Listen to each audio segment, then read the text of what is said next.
ৰাইজৰ দাবীত বৰতাৰিত বন্ধ কালভাৰ্ট চক্ৰ বিষয়ানী চন্দনা বৰুৱা উপস্থিত মুকলি।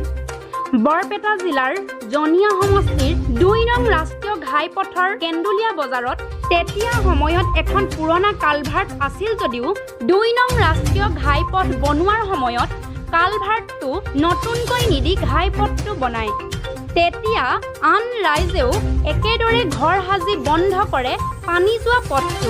ইয়াৰ ফলত কৃত্ৰিম বানৰ সৃষ্টি হয় আৰু ৰাইজ বহুত অসুবিধাৰ সন্মুখীন হ'বলগীয়া হয়।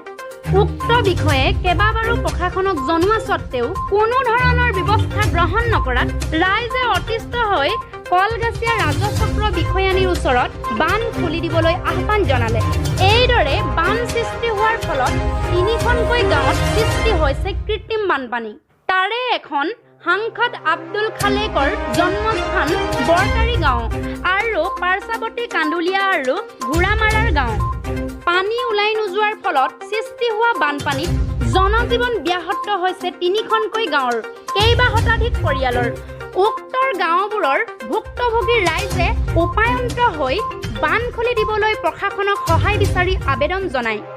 এই আবেদনৰ প্ৰতি সঁহাৰি জনাই আজি স্থানীয় দণ্ডাধীশ চন্দনাৰ বৰুৱাৰ উপস্থিতিত অবৈধ দোকানখন ভাঙি বন্ধ হৈ থকা উক্ত কালভাৰ্ট JCB লগাই মুকলি কৰে। ইয়াৰ দ্বাৰা উক্ত গাঁওসমূহ উপকৃত হ'ব। ৰাইজে প্ৰশাসনৰ ভূমিকাক শলাগিছে আৰু আনন্দত চক্ৰ বিষয়ানীক ধন্যবাদ জ্ঞাপন কৰিছে ভুক্তভোগী ৰাইজে। পানী সদায় কমপ্লেইন কৰি আছে, কালভাৰটো বন্ধ হৈ থকাৰ কাৰণে ইটো ছাইডৰ কান্দুলীয়াৰ ইটো ছাইডৰ মানুহখিনিৰ অসুবিধা হৈ আছিলে। তেওঁলোকৰ প্ৰব্লেমটো সদায় পানীত থাকে বুলি কয় আৰু ঘৰতো পানী সোমাই আছে বুলি কৈছে। দোকানীজনৰ কিবা ব্যৱস্থা নাই, একচুৱেলি কি হয়, এইটো মানে এভিকশ্যনেই কৰিব লাগে আমি। মানে যদি চৰকাৰী মাটিত আপোনাৰ ঘৰ বনাই আছে, এইটো চৰকাৰী মাটি হয়। তো তেওঁক আমি কৈ দিছিলোঁ যে তেওঁ 4 দিনমানৰ আগত কৈ দিছিলোঁ তেওঁ নিজে আঁতৰি যাবলৈ। তেওঁ আজি যিমানখিনি পাৰে গৈছে। তো এই চৰকাৰী মাটিৰ কাৰণে তেনেকুৱা আমাৰ একো নাথাকে। চৰকাৰী মাটি দখল কৰি আছিলে তেখেতে। চাৰ্কল অফিচাৰে আহি কালভাৰ্টখন মুকলি দিয়াৰ বাবে প্ৰয়াস কৰি আছে। এতিয়াও কাম চলি আছে।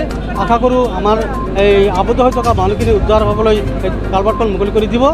আৰু এই হিচাপত আমি আমাৰ সাংসদ ডাঙৰীয়াক অশেষ ধন্যবাদ আৰু ৰাইজৰ হৈ কৃতজ্ঞতা জ্ঞাপন কৰিছোঁ। লগতে কলগাছিয়াৰ পৰা ৰেজাউল হকৰ ৰিপৰ্ট, ব্ৰহ্মপুত্ৰ নিউজ।